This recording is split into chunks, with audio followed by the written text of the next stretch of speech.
আসসালামু আলাইকুম, pulse matrix নিউজে স্বাগতম। আমি মোহাম্মদ রায়হান। আজকের আন্তর্জাতিক সব খবর নিয়ে হাজির হয়েছি। শুরুতে শিরোনামগুলো জানাবো, তারপর বিস্তারিত। যুদ্ধরতদের প্রতি হোশে ফেরার আহ্বান জাতিসংঘের। যুদ্ধবন্ধের উপায় নিয়ে যা বলল ইরান। ইরানের বিরুদ্ধে যুদ্ধ কতদিন চলবে জানালেন নেতানিয়াহু। ইরানের বিরুদ্ধে যুদ্ধে কি কি ব্যবহার করছে যুক্তরাষ্ট্র, খরচ কত। ইরান যুদ্ধ আরও খারাপের দিকে যেতে পারে, সম্ভাব্য ঝুঁকিগুলো কি? এই বিষয়ে আপনার মতামত কমেন্টে জানান এবং যুদ্ধের সব আপডেট আগে পেতে চ্যানেলটি সাবস্ক্রাইব করে যাবেন। আসসালামু আলাইকুম, স্বাগতম জানাচ্ছি পালস ম্যাট্রিক্স সংবাদে। আমি মোহাম্মদ কিবরিয়া। এতক্ষণ শুনছিলেন সংবাদ শিরোনাম, এবার বিস্তারিত। যুদ্ধরতদের প্রতি হুঁশে ফেরার আহ্বান জাতিসংঘের। বর্তমান বিশ্বের অন্যতম আলোচিত এবং গভীর উদ্বেগজনক বিষয় হল মধ্যপ্রাচ্যের চলমান অস্থিরতা, যেখানে জাতিসংঘ বারবার সব পক্ষকে শান্ত থাকার এবং অবিলম্বে আলোচনার টেবিলে ফিরে আসার জন্য এক জোরালো আহ্বান জানিয়ে আসছে। বৈশ্বিক শান্তি ও স্থিতিশীলতা বজায় রাখার গুরুদায়িত্ব নিয়ে গঠিত এই আন্তর্জাতিক সংস্থাটি মনে করে এই মুহূর্তে সংঘাতের পথ পরিহার করে সবারই হুঁশে ফেরা বা বাস্তবসম্মত কূটনৈতিক সমাধানে আসা অত্যন্ত জরুরি। আপনারা হয়তো লক্ষ্য করেছেন, সাম্প্রতিক সময়ে বিশ্বজুড়ে জিনিসপত্রের দাম বৃদ্ধি, জ্বালানি তেলের বাজারে অস্থিরতা এবং আন্তর্জাতিক বাণিজ্যে যে স্থবিরতা দেখা যাচ্ছে, তার পেছনে এই ভূরাজনৈতিক উত্তেজনার একটি বিশাল ভূমিকা রয়েছে। জাতিসংঘ বারবার মনে করিয়ে দিচ্ছে যে আধুনিক বিশ্বে পেশিশক্তি বা সামরিক আগ্রাসন দিয়ে কোনো টেকসই সমাধান আনা সম্ভব নয়, বরং এতে করে নিরীহ সাধারণ মানুষের ভোগান্তি চরম আকার ধারণ করে, শিশুদের ভবিষ্যৎ নষ্ট হয় এবং দেশগুলোর দীর্ঘদিনের অর্জিত অর্থনৈতিক প্রবৃদ্ধি চোখের পলকে ধূলিসাৎ হয়ে যায়। সংস্থাটি জোর দিয়ে বলছে যে আন্তর্জাতিক আইন এবং মানবাধিকার সনদের প্রতি সম্মান প্রদর্শন করে সংশ্লিষ্ট দেশগুলোর উচিত অবিলম্বে অস্ত্রবিরতির দিকে এগিয়ে যাওয়া। একই সাথে আন্তর্জাতিক সম্প্রদায় এবং পরাশক্তিগুলোর প্রতিও জাতিসংঘ একটি পরিষ্কার বার্তা দিয়েছে, তারা যেন কোনো একটি পক্ষকে অন্ধভাবে সমর্থন না করে বরং একটি নিরপেক্ষ মধ্যস্থতাকারী হিসাবে কাজ করে। জাতিসংঘের এই হুঁশে ফেরার আহ্বান মূলত একটি রূপক অর্থ বহন করে, যার মানে হল আবেগ বা প্রতিশোধের বশবর্তী হয়ে সিদ্ধান্ত না নিয়ে বরং দীর্ঘমেয়াদী বৈশ্বিক কল্যাণের কথা চিন্তা করে যৌক্তিক ও শান্তিপূর্ণ পদক্ষেপ গ্রহণ করা। যুদ্ধ বন্ধের উপায় নিয়ে যা বলল ইরান। এই উত্তেজনাকর এবং জটিল ভূরাজনৈতিক সমীকরণের মধ্যে ইরানের পক্ষ থেকে কূটনৈতিক সমাধানের বিষয়ে বেশ কিছু গুরুত্বপূর্ণ এবং তাৎপর্যপূর্ণ বার্তা দেওয়া হয়েছে, যা আন্তর্জাতিক মহলে ব্যাপক আলোচনার জন্ম দিয়েছে। ইরান সম্প্রতি তাদের পররাষ্ট্র মন্ত্রণালয় এবং শীর্ষ কূটনীতিকদের মাধ্যমে স্পষ্ট করেছে যে তারা এই অঞ্চলে কোনো দীর্ঘস্থায়ী সংঘাত বা বৃহত্তর অস্থিতিশীলতা চায় না, বরং আলোচনার মাধ্যমেই চলমান সংকটের একটি সম্মানজনক সমাপ্তি আশা করে।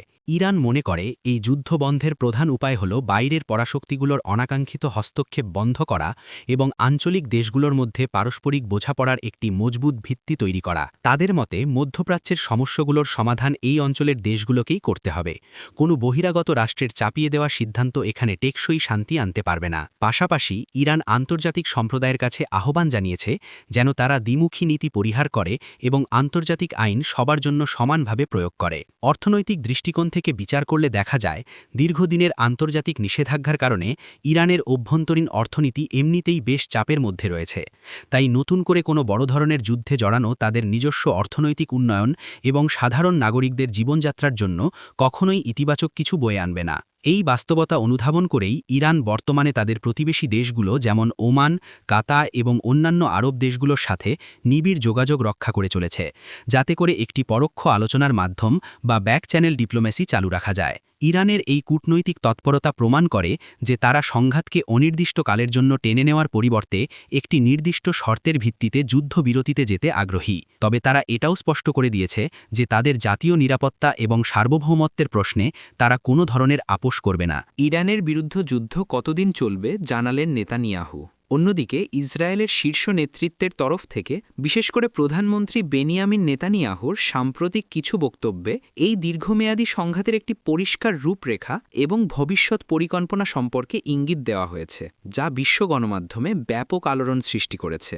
নেতানিয়াহু স্পষ্টভাবেই জানিয়েছেন যে তাদের জাতীয় নিরাপত্তা নিশ্চিত করতে এবং ভবিষ্যৎ যে কোনো হুমকি চিরতরে নির্মূল করতে এই চলমান সংঘাত হয়তো আরও বেশ কিছু সময় ধরে চলতে পারে এবং এটি কোনো স্বল্পমেয়াদী অপারেশন নয়। তার এই বক্তব্যের গভীরতা বিশ্লেষণ করলে বোঝা যায় যে ইসরায়েল মূলত একটি দীর্ঘমেয়াদী স্ট্র্যাটেজিক রেডিনেস বা কৌশলগত প্রস্তুতির মধ্যে দিয়ে যাচ্ছে। একটি দেশের সরকার প্রধান যখন প্রকাশ্যে দীর্ঘস্থায়ী সংঘাতের কথা বলেন, তখন তার বহুমুখী প্রভাব দেশের অর্থনীতি, রাজনীতি এবং সাধারণ মানুষের মানসিক অবস্থার ওপর পড়ে। ইসরায়েলের মতো একটি দেশ, যাদের অর্থনীতি মূলত উচ্চ প্রযুক্তির স্টার্টআপ, কৃষি এবং উদ্ভাবনের ওপর নির্ভরশীল, সেখানে দীর্ঘদিন ধরে সামরিক সংহতি বজায় রাখা অত্যন্ত ব্যয়বহুল এবং চ্যালেঞ্জিং একটি বিষয়।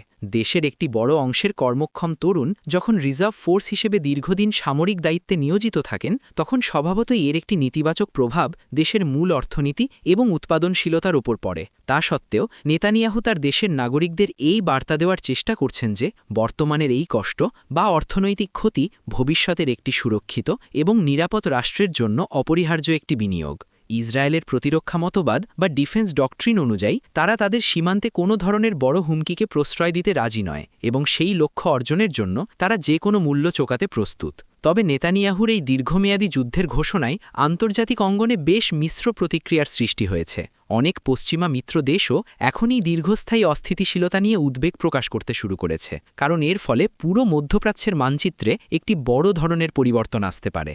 ইরানের বিরুদ্ধে যুদ্ধে কি ব্যবহার করছে যুক্তরাষ্ট্র, খরচ কত? এই পুরো ভূরাজনৈতিক সমীকরণে যুক্তরাষ্ট্রের অবস্থান এবং তাদের বিপুল পরিমাণ সামরিক ব্যয় একটি অত্যন্ত গুরুত্বপূর্ণ এবং চমকপ্রদ আলোচনার বিষয়, যা নিয়ে খোদ যুক্তরাষ্ট্রেই ব্যাপক বিতর্ক চলছে। বর্তমান প্রেক্ষাপটে যুক্তরাষ্ট্র সরাসরি কোনো যুদ্ধে না জড়ালেও তারা তাদের মিত্রদের সুরক্ষা এবং নিজেদের বৈশ্বিক আধিপত্য বজায় রাখতে মধ্যপ্রাচ্যে স্মরণকালের অন্যতম বড় সামরিক উপস্থিতি নিশ্চিত করেছে। এই মুহূর্তে যুক্তরাষ্ট্র সেখানে অত্যাধুনিক এয়ার ডিফেন্স সিস্টেম বা আকাশ প্রতিরক্ষা ব্যবস্থা যেমন থ্যাড এবং পেট্রিয়ট মিসাইল ব্যাটারি মোতায়েন করেছে, যা বিশ্বের সবচেয়ে ব্যয়বহুল এবং আধুনিক প্রযুক্তিগুলোর মধ্যে অন্যতম। শুধু তাই নয়, বিশাল আকারের এয়ারক্রাফট ক্যারিয়ার বা বিমানবাহী রণতরী, গাইড মিসাইল ডিস্ট্রয়ার, F-35-এর মতো 5 জেনারেশন স্টেলথ ফাইটার জেট এবং বিপুল সংখ্যক যৌসেনা এই অঞ্চলে অবস্থান করছে। এখন প্রশ্ন হল, এই বিশাল সামরিক মহড়া এবং লজিস্টিক সাপোর্টের পেছনে ঠিক কত টাকা খরচ হচ্ছে? প্রতিরক্ষা বিশ্লেষকদের মতে এই আধুনিক সমরাস্ত্রগুলোর পরিচালনা এবং রক্ষণাবেক্ষণ ব্যয় সাধারণ মানুষের কল্পনারও বাইরে। উদাহরণস্বরূপ, থ্যাড বা পেট্রিয়ট সিস্টেম থেকে ছোড়া একটি মাত্র ইন্টারসেপ্টর মিসাইলের দাম কয়েক মিলিয়ন ডলার পর্যন্ত হতে পারে। অর্থাৎ আকাশে একটি সাধারণ ড্রোন বা সস্তা কোনো প্রজেক্টাইল ধ্বংস করতে যুক্তরাষ্ট্রকে কয়েক লাখ থেকে কোটি টাকা খরচ করতে হচ্ছে। এছাড়া একটি বিমানবাহী রণতরী এবং তার স্ট্রাইক গ্রুপকে সমুদ্রে ভাসমান অবস্থায় প্রতিদিন পরিচালনা করতে মিলিয়ন মিলিয়ন ডলার ব্যয় হয়। মার্কিন কংগ্রেসের সাম্প্রতিক বাজেট আলোচনাগুলো থেকে দেখা যায়, মধ্যপ্রাচ্যের এই উত্তেজনার কারণে পেন্টাগনকে অতিরিক্ত বিলিয়ন বিলিয়ন ডলারের সাপ্লিমেন্টারি বাজেট বা জরুরি তহবিল বরাদ্দ করতে হচ্ছে। ইরান যুদ্ধ আরও খারাপের দিকে যেতে পারে। সম্ভাব্য ঝুঁকিগুলো কি?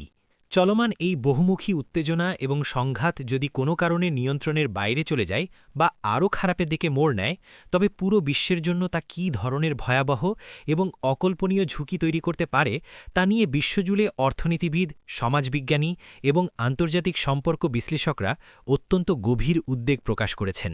সবচেয়ে বড় ঝুঁকিটি হল বৈশ্বিক অর্থনীতির একটি সম্ভাব্য বিপর্যয়।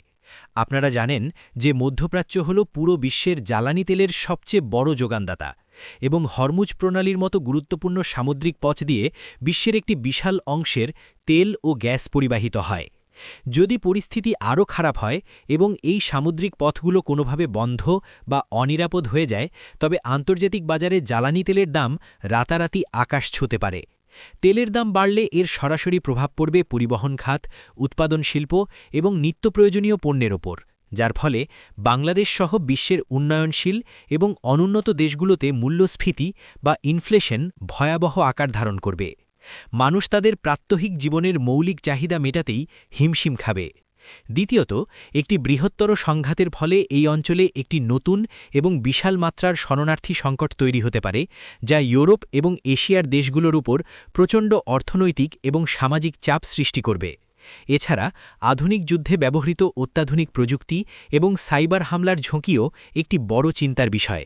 যদি দেশগুলো একে অপরের গুরুত্বপূর্ণ অবকাঠামো যেমন বিদ্যুৎ গ্রিড, ব্যাংকিং সিস্টেম বা টেলিকমিউনিকেশন নেটওয়ার্কের উপর সাইবার আক্রমণ শুরু করে তবে তা আধুনিক জনজীবনকে পুরোপুরি স্থবির করে দিতে পারে। পাশাপাশি এই অস্থিতিশীলতা যদি দীর্ঘায়িত হয় তবে বিশ্ব পরাশক্তিগুলো ধীরে ধীরে দুটি আলাদা মেরুতে বিভক্ত হয়ে পড়তে পারে, যা একটি নতুন স্নায়ুযুদ্ধ বা কোল্ড ওয়ারের জন্ম দিতে পারে। এই ধরনের মেরুকরণ আন্তর্জাতিক বাণিজ্য চুক্তি, প্রযুক্তি হস্তান্তর এবং বৈশ্বিক জলবায়ু পরিবর্তনের মতো গুরুত্বপূর্ণ সমস্যাগুলোর সমাধানে দেশগুলোর একসাথে কাজ করার পথ পুরোপুরি বন্ধ করে দেবে।